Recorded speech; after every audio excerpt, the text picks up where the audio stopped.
Hello students.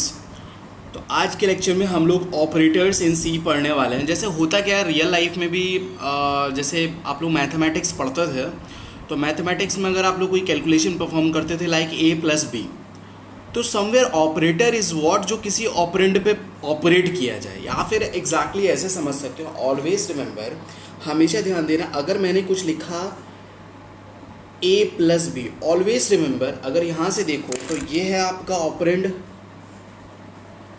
आप लोग बचपन से पढ़ रहे हो ऑपरेंड वन। ये है आपका बी, क्या है ऑपरेंड टू, और जो प्लस है आपका वो क्या है ऑपरेटर, क्या है ऑपरेटर। ऑलवेज रिमेंबर हमेशा आप लोग ध्यान रखें कि ऑपरेटर्स और ऑपरेंड्स के कॉम्बिनेशन से जो भी आप स्टेटमेंट लिखते हैं उसको कंबाइंडली बोलते हैं एक्सप्रेशन। टेक्निकल टर्म्स में क्या बोलते हैं, एक्सप्रेशन। मीन्स अगर मैं कुछ भी लिख दूँ ए प्लस बी माइनस सी, तो ये क्या हो गया आपका एक्सप्रेशन। यहाँ ए बी सी ऑपरेंड है और प्लस और माइनस क्या है ऑपरेटर्स, ठीक है। अब मुद्दा ये है कि ऑपरेटर्स सी में ऑपरेटर्स का आप लोग पर्पस क्या समझ रहे हैं कि कोई भी काइंड ऑफ ऑपरेशन आपको परफॉर्म करना है, मीन्स आपको कुछ फंक्शन परफॉर्म करना है। जैसे ये ऑपरेटर कैसा है, एडिशन का ऑपरेटर है, ये ऑपरेटर कैसा है, सब्ट्रैक्शन का ही ऑपरेटर है। इसी तरीके से आपके जो ऑपरेटर्स होते हैं वो बहुत सारे टाइप्स में होते हैं, जिसका पहला टाइप है, आप लोग हमेशा ध्यान दें। एग्जैक्टली मैं आगे आने वाले 2-3 लेक्चर्स में आपको ऑपरेटर्स ही पढ़ा रहा हूँ, क्योंकि देखो यार ये बेसिक्स हैं, अभी तक मैंने सही मायने में सी प्रोग्रामिंग शुरू नहीं की है। जब आप लोग ये ऑपरेटर्स का आपको नॉलेज हो जाएगा तो आप लोग देर मे बी अ पॉसिबिलिटी किस टाइप की कैलकुलेशन आपको सी के थ्रू सॉल्व करानी पड़ रही, तो आपको मैथमेटिक्स या फिर सी में यूज होने वाले जो ऑपरेटर्स हैं वो आपको आने ही चाहिए। तो कैसे होगा ध्यान से देखें। अच्छा एक बात बताओ, मुद्दा ये है कि ऑपरेटर है लेकिन इसका टाइप क्या है वो एग्जैक्टली मैं बता रहा हूँ। तो सबसे पहले आप लोग टाइप्स पढ़ो। टाइप्स में जो हम लोग ऑपरेटर्स पढ़ रहे हैं वो है, पहले ऑपरेटर्स होंगे अर्थमेटिक ऑपरेटर,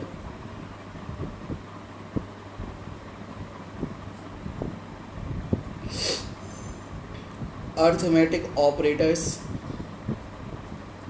उसके अलावा आपके ऑपरेटर्स हैं increment decrement operator, assignment operator, relational operators, logical operators, conditional operator, bitwise operators और अदर ऑपरेटर्स। तो खास बात ये सारे के सारे जो 8 टाइप्स बताए हैं मैंने, ये 1 बाय 1 हम सारे ऑपरेटर्स को डिस्कस करने वाले हैं। हम क्यों डिस्कस स्टार्टिंग में कर रहे हैं, क्योंकि जो आप लोग आगे चल के कैलकुलेशंस परफॉर्म करोगे, जो मैथमेटिकली प्रॉब्लम सॉल्व करोगे बाय यूजिंग सी, तो उसके लिए आपको ऑपरेटर्स की नॉलेज आना बहुत ज़रूरी है। जैसे अगर मैंने लिखा प्लस, तो ये कैसा ऑपरेटर, साफ दिख रहा है कि अर्थमेटिकल ऑपरेशन परफॉर्म कर रहा है, तो अर्थमेटिक ऑपरेशन। माइनस क्या है, अर्थमेटिक ऑपरेटर। इसी तरीके से 8 टाइप्स ऑफ ऑपरेटर्स मैंने यहाँ बताए। तो सबसे पहले आज की डेट में हम लोग पढ़ रहे हैं अर्थमेटिक ऑपरेटर। तो मेरा मेन मोटिव रहेगा कि ऑपरेटर्स के टाइप बताना और उसका यूसेज हम लोग कैसे करेंगे सी प्रोग्राम्स में वो बताना, ठीक है। सो आप लोग हेडिंग डालेंगे अर्थमेटिक ऑपरेटर्स। तो अर्थमेटिक ऑपरेटर्स के अंदर जो हम लोग ऑपरेटर्स पढ़ रहे हैं, मैंने यहाँ पर लेफ्ट में असाइन किया हुआ ऑपरेटर नेम और राइट में आपका मीनिंग ऑफ ऑपरेटर।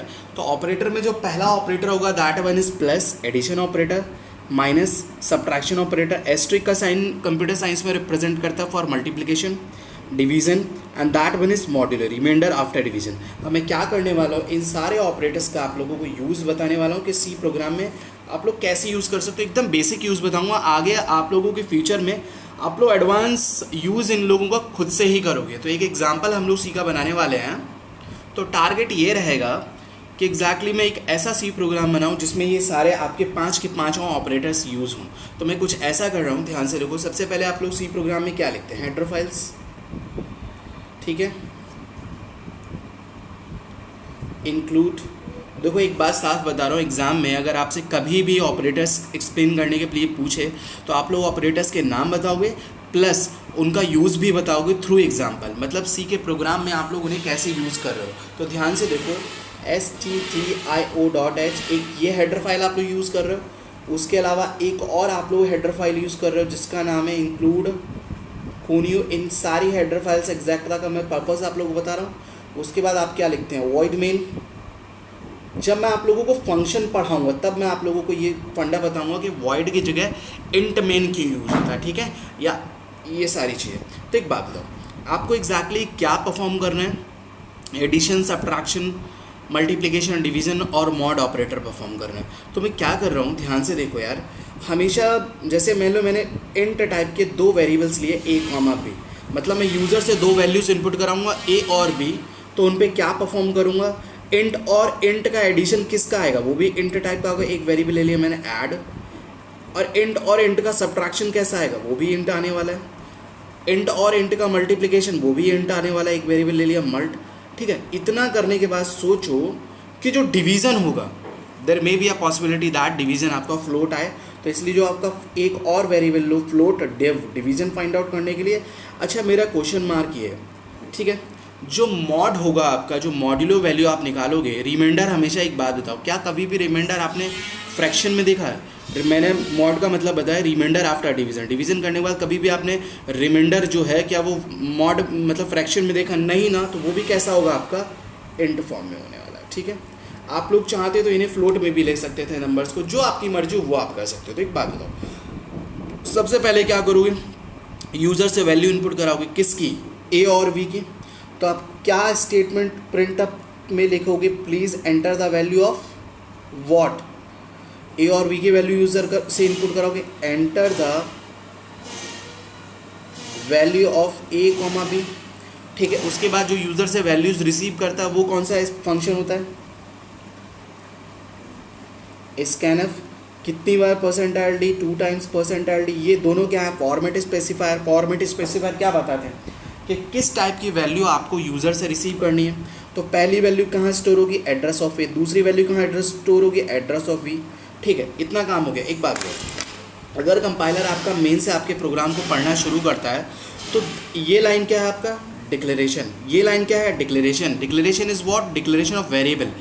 इस लाइन को पढ़ने के बाद कंपाइलर क्या समझ जाता है? ये समझ जाता है कि ए बी ऐड जो भी कॉमा से सेपरेटेड है वो सारे वेरिएबल किस टाइप के? इंट टाइप के। मतलब ये सारे वेरिएबल किस टाइप की वैल्यू स्टोर करेंगे? इंट टाइप की। एक और मैंने डिक्लेरेशन करता है डिव नाम के वेरिएबल को, वो किस टाइप का? फ्लोट टाइप का। फ्लोट टाइप का मतलब डिव किस नाम की वैल्यू स्टोर करेगा? Float plus integer. फ्लोट भी स्टोर कर सकता है, इंटीजर भी स्टोर कर सकता है। हमने डिव को फ्लोट क्यों लिया? क्योंकि डिवीजन की वैल्यू अगर 2 डिवाइडेड बाई 3 करो तो 1.5 समथिंग आ जाएगा, सॉरी, तो 3 डिवाइडेड बाई अगर आप लोग 2 करो तो आपका 1.5 आ गया, मतलब फ्रैक्शन भी पॉसिबिलिटी है। तो दूसरा काम कंपाइलर क्या करता है? जैसे ही आप डिक्लेरेशन करोगे इन सारों को इनके डेटा टाइप के साइज के अकॉर्डिंग मेमोरी एलोकेट कर देता है। मतलब ए के लिए कुछ मेमोरी बनेगी, एम राइट? बी के लिए कुछ मेमोरी बनेगी, ऐड के लिए कुछ मेमोरी बनेगी, मॉड के लिए कुछ सब के लिए पहले बना लो, फिर आपका मल के लिए बना लो, उसके अलावा डिव के लिए बना लो और मॉड के लिए बना लो, ठीक है। ठीक है, इतनी बात समझ में आ गई। एक बात बताऊँ, आप चाहते तो 2 नंबर की बजाय आप कितने भी नंबर्स यूज़र से इनपुट करा सकते थे। मतलब कितने भी का मतलब ये कि आप लोग 6 नंबर इनपुट करा सकते हो। जिन 2 नंबर्स के बीच में चाहते आप उनके बीच में कैलकुलेशन परफॉर्म करते। मतलब ये कि जैसे मान लो आपने लिखा एंटर एनी 2 नंबर्स, मैंने ए की वैल्यू डाली 5 और बी की वैल्यू इनपुट की 2। इनका कुछ एड्रेस भी मान लो ये 100 पे, ये 200 पे, ये 300 पे, ये 400 पे, ये आपका 500 पे, ये 600 पे, ठीक है। अब एक बात बताओ, मेरा क्वेश्चन मार्क ये है, अब मेरा इनपुट तो यूज़र से रिसीव हो गया, अब एग्जैक्टली मुझे करना क्या है? मुझे इनके बीच में कैलकुलेशन सबसे पहले क्या फाइंड आउट करना है? ऐड। तो मैं अगर कहूँ ऐड, ये ऑपरेटर कौन सा? Assignment operator. असाइनमेंट ऑपरेटर कैसे वर्क करता है? Right to left. मतलब अगर मैंने लिखा a इक्वल्स टू बी तो कौन से ऑपरेटर का यूज़ किया? अर्थमेटिक ऑपरेटर में।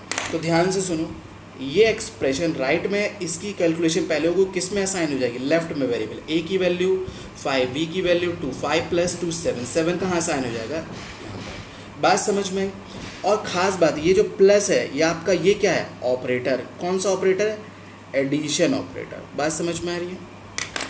अच्छा एक बात है, जो एडिशन होगा वो कहाँ स्टोर हो गया? मेमोरी में। क्या मेमोरी में हमको दिखाई देगा? नहीं दिखाई देगा। अगर हमें स्क्रीन पे 7 को प्रिंट कराना है या स्क्रीन पे शो करना है तो कौन सा फंक्शन यूज़ करते हैं आप लोग? प्रिंटफ यूज़ करते हो। तो किसको प्रिंट करना है? ऐड को प्रिंट करना है। प्रिंटफ ऐड किस टाइप का? इंटीजर टाइप का, तो उसका फॉर्मेट स्पेसिफाई भी मेंशन करना पड़ेगा, ऐड। ठीक है, इतनी बात समझ में।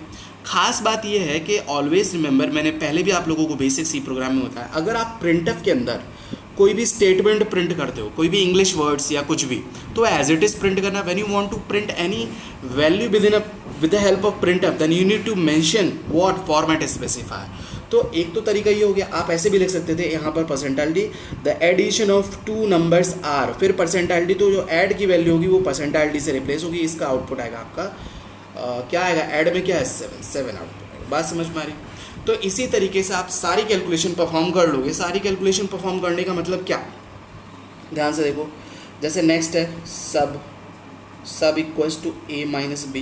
तो a की वैल्यू क्या है 5, b की वैल्यू क्या है 2. सब में क्या असाइन होने वाला है आपका 5 माइनस 2 3 असाइन हुआ है. 3 कहाँ है मेमोरी में, क्या स्क्रीन पे दिखाई देगा, नहीं. तो जैसे मैंने प्रिंट है, ध्यान से सुनो, आप ऐसे भी कर सकते हो द सब्ट्रैक्शन इज, कोई भी स्टेटमेंट भी प्रिंट करा सकते हो. और वैल्यू के लिए परसेंटाइल डी, क्योंकि इंटीजर टाइप का, और सब. अब ध्यान से सुनो ये कैसे प्रिंट होगा. तो आपका स्क्रीन पे लिख के आएगा, जब उसको लेटर्स मिले या वर्ड्स मिले या स्टेटमेंट मिले, तब तो प्रिंटफ ऐसे ही चलता है. स्कैन करते हो, लिखेगा आपकी स्क्रीन पे द सब्ट्रैक्शन इज, और जो भी सब की वैल्यू होगी वो इससे रिप्लेस होगी. तो लिख के आएगा द सब्ट्रैक्शन इज व्हाट 3. बात समझ में आ रही है. इसी तरीके से आप क्या परफॉर्म करोगे, बाकी सारे ऑपरेशन मैं जल्दी जल्दी कर देता हूँ. जो मल है वो आपका a इंटू बी, तो प्रिंटफ. देखो अगर मैं सिर्फ इतना लिखूं परसेंटाइल डी और मल, तो सिर्फ और सिर्फ कोई स्टेटमेंट प्रिंट नहीं होगा. जो भी मल की वैल्यू होगी वो डायरेक्ट प्रिंट हो जाएगी. एक बात लो, ये कौन सा ऑपरेटर है, असाइनमेंट ऑपरेटर. कैसे वर्क करता है, right to left, a into V. 5 into 2 कितना होता है 10. तो कहाँ स्टोर होगा, ये मल नाम का वेरिएबल ले रखा है, 10 में आप लोग स्टोर करा लो, ठीक है. इसी तरीके से यहाँ पर क्या प्रिंट हो जाएगा आपका, डायरेक्ट 10 प्रिंट हो जाएगा. अब आपको क्या फाइंड आउट करना है, डिवीजन. तो डिवीजन के लिए ऑपरेटर होता है a divided by b printf percentile D. आप लोग पूरा स्टेटमेंट भी लिख सकते हो, डिव.